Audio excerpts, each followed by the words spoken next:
Thank you so much, Barbara. Our last panelist is Darlena Birch. Ms. Birch is a senior public health nutritionist at the National WIC Association. Her current work involves representing the National WIC Association at stakeholder meetings, participating in advocacy efforts, and collaborating with partners, coalitions, and task forces to promote and elevate the WIC community's nutrition and breastfeeding related successes and concerns. So today she's going to talk about how WIC supports pregnancy and lactation. And I think this is really important because when we think about sort of the largest public program that we have that serves women during pregnancy and lactation, it's WIC. So about 50%, and you may be aware of this, nearly a little less now, but about 50% of infants that are born in the United States at some point in time during their lifetime participate in WIC. So it is an influential program, and I'm so happy to have Darlena here to talk about it. Thank you. Good afternoon, everyone, and thank you so much for attending these last 2 days and listening to this session. So, as Angela stated, my name is Darlena Birch. I'm the senior public health nutritionist with the National WIC Association, and I want to spend some time talking about giving an overview of the WIC program.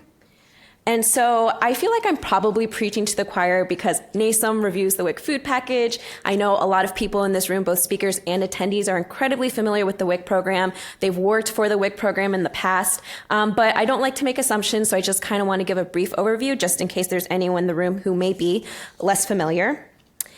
And so essentially WIC has been a program that's been funded through USDA since 1974. Nationwide, it operates in 89 state agencies. That includes the 50 United States, the 5 US territories, and 33 Indian tribal organizations. As the name implies, a special supplemental nutrition program for women, infants, and children. Participants include women who are pregnant and postpartum, infants, and children up until their 5th birthday. And WIC provides nutrition education, breastfeeding support, supplemental foods, and referrals to health and social services for participants. In terms of where clinic locations take place, it runs the gamut. It can range anywhere from hospitals to county health departments to faith-based organizations, schools, public housing sites, and the Indian Health Service facilities. And so now that I've given a brief overview of what WIC is, I want to take a moment to talk about the National WIC Association and who we are and who we aren't, because there's often quite a bit of confusion around that topic as well. Essentially, NWA, we are a member-based national nonprofit, and we provide member-driven advocacy. We educate, guide, and support WIC staff, and we drive research and innovation to improve and strengthen WIC. So our members range from WIC agencies nationwide to business council partners, and our vision is a nation of healthier women, children, and their families. I always like to say what we are not is we are not USDA. We do not write program guidelines, we do not implement, and we do not enforce them. Our strength is in representing the voice of the WIC community and going to the Hill to talk to Congress and advocate for what our members feel the WIC program needs. So in my conversations with Angela and Megan, I was asked to provide some updates since this last convening, which I believe was 1990. So fortunately, a lot of great things have happened in WICs in the last 30 years. And so starting with 1990, WIC made a massive change in providing Food Package 7, which was a food package that was provided to exclusively breastfeeding women. It included carrots, canned tuna, and it increased the amounts of juice, cheese, legumes, and peanut butter for women who were exclusively breastfeeding. Then in 1992, the Farmers Market Nutrition Program was created, and this essentially gave participants coupons that they could take to buy fresh fruits and vegetables at farmers markets.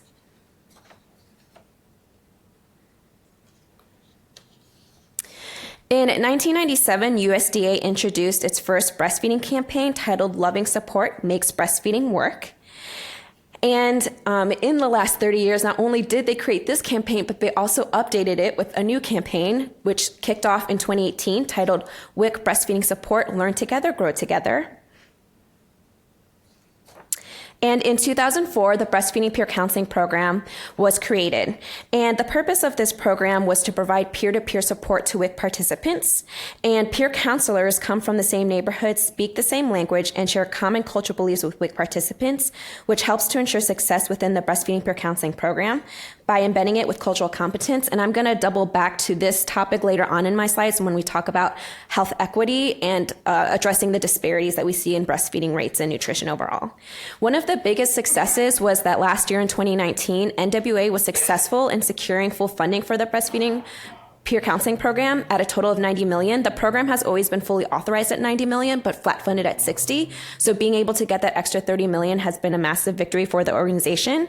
And a lot of credit goes to our government affairs team and the breastfeeding peer counselors and WIC staff nationwide that have worked to make this happen by meeting with their legislators.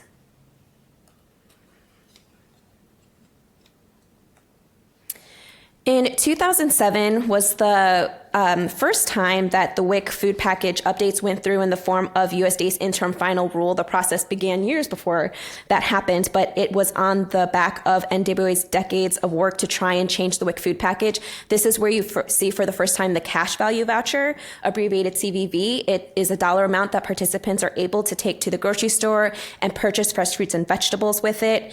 It also allowed for whole grains to be in the WIC food package, and it provided milk substitutions for those participants who are lactose intolerant. So skipping about a decade or so ahead, in 2017, NASEM provided its most recent food package update, and it was in a 900-plus page report. And while USDA is still reviewing the recommendations, we at NWA are very excited and support all the recommendations that were pushed through. They include decreasing the amount of juice, increasing the flexibility of the food packages to accommodate cultural and religious beliefs, and also increasing that dollar amount in the cash value voucher that participants can use to get more access to those fresh fruits and vegetables. Now, I do like to say that these are strictly recommendations, so we don't actually know which recommendations that USDA is actually going to push through and which ones, if they'll approve all of them, some of them. There also isn't a deadline, so we're not entirely sure what will go through, and we don't know when it will go through. I think I somehow... Okay. So now that I've talked about the things that have happened in the last 30 years, I also kind of want to touch on things that are currently happening on the nutritional landscape nationwide that NWA and the WIC community is keeping an eye on. So one of those things is the 2020 through 2025 Dietary Guidelines for Americans. As we all know, they'll be the first DGAs that provide recommendations for pregnant women birth through 24 months of age. And this is very important because that is the population that WIC serves. NWA has attended all public meetings, provided oral comments, and we will submit written comments to make sure that the WIC voice is represented as these guidelines are created. And then finally, I wanted to touch briefly on NWA's grant-funded projects. As a complement to the decades of federal investments in the WIC program, NWA has secured additional funds to support program innovations through its portfolio of grant-funded projects. This includes grants from CDC, the Robert Wood Johnson Foundation, Packard Foundation, ACOG, Walmart Foundation, and other partners. These grants have enabled state and local WIC agencies across the country to engage in a range of community health projects with a focus on health equity. Sample project strategies include breastfeeding trainings for healthcare providers, establishing community lactation support system, and enhancing local referral networks. So now that I've briefly touched on the topic of health equity, I want to go into more detail about health equity in the WIC program. So this past year, the National WIC Association has done a lot of work with its board to create a definition of health equity. So you can see at the top of that slide, NWA's definition for health equity, and then the recently created health equity statement.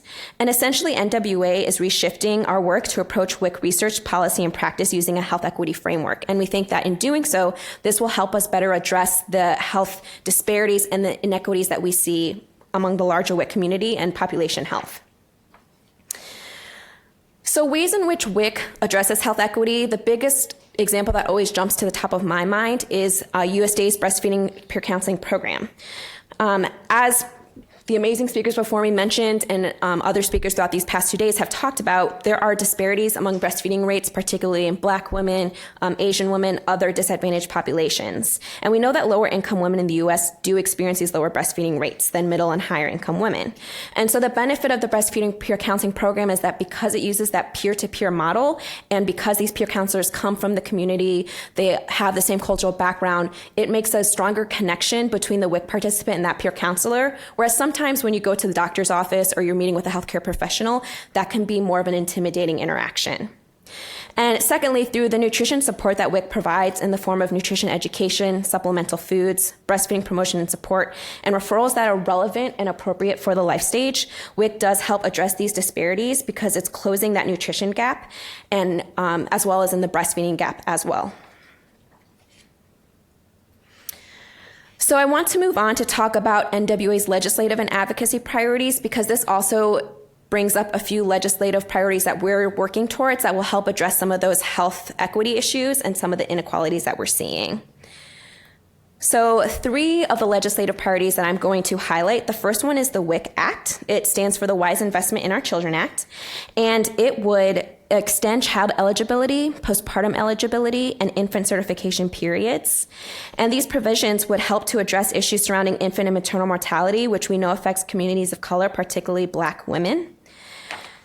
Then the second is the Care for Families Act, which stands for the Community Access to Resources and Education. And it would build partnerships to improve community clinical linkages between WIC and healthcare providers, including enhancing referral networks.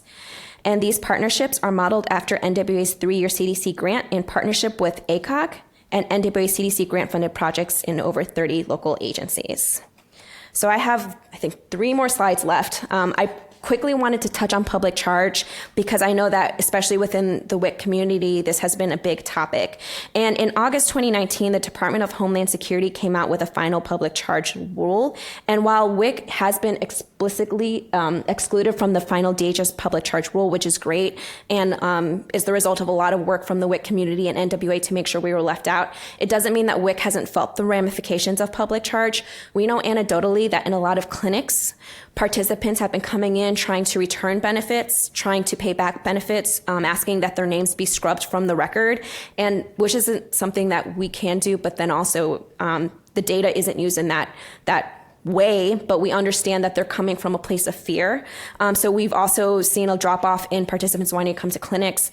Even though the public charge rule has left off WIC, Medicaid and SNAP are included. So then even dealing with participants who are adjunctively eligible, a participant may have been on WIC and SNAP and Medicaid, and now, WIC is what they have. So we will still see those ramifications within our community as well.